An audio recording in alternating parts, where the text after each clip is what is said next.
Yo, what's up mga kamaster? For today's video, so mayroon na tayong nakuha na ano tawag sa niya to? Yung ahas dagat. Oh yeah. Tignan mo mga kamaster. So sabi nila masarap daw itong ihawin. So ang tawag nila dito is kasili sa Bisaya.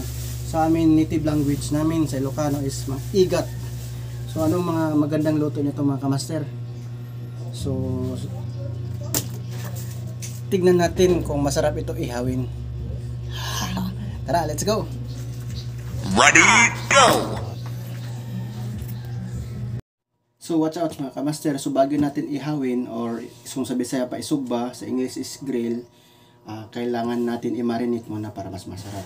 So yung ginamit kinito panglinis is asin para matanggal yung slime. No? So para mas masarap, lagyan natin ng mga rekado.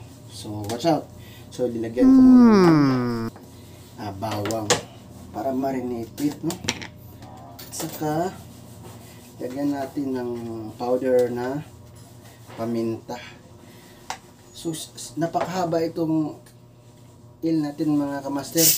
Umabot ito ng mga 2 meters, no? Sobra fan ko. Ayun, no? Dinagyan natin ng soft drinks. Of course, yung pouch ng toyo. Yun, ito yung nagpapasarap sa marinated.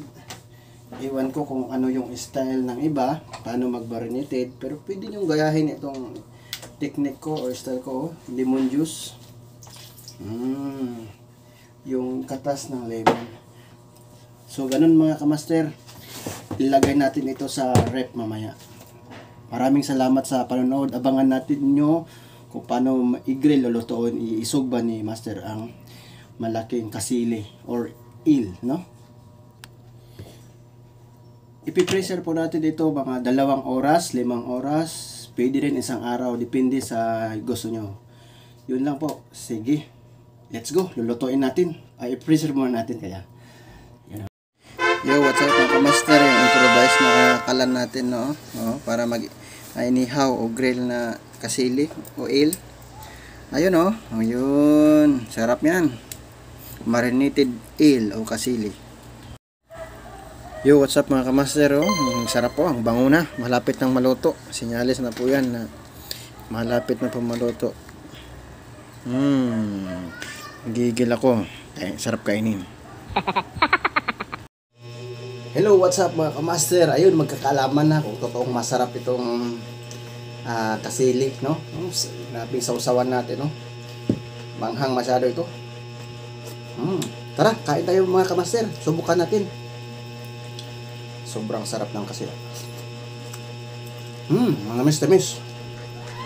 Talagang pasok yung soft drinks kanina.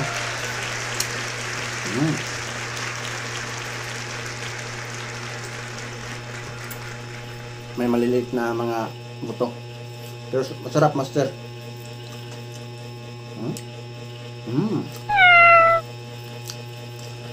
Matango.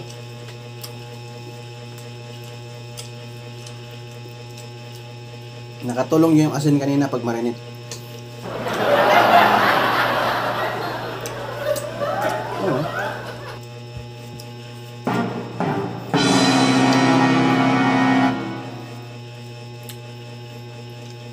Masarap. Kanin na lang ko yan. Pero okay lang, kahit walang kanin, masarap pa rin.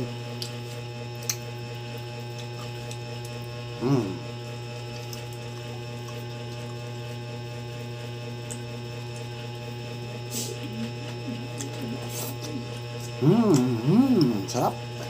Subukan nyo mga master, mag-ihaw ng kasili. Pero make sure na malinis talaga kasi pag hindi mo inugasan ng asin, malangsa talaga yan. At saka mas maganda talaga i-marinate talaga yan kasi tanggal talaga yung mga langsa niya.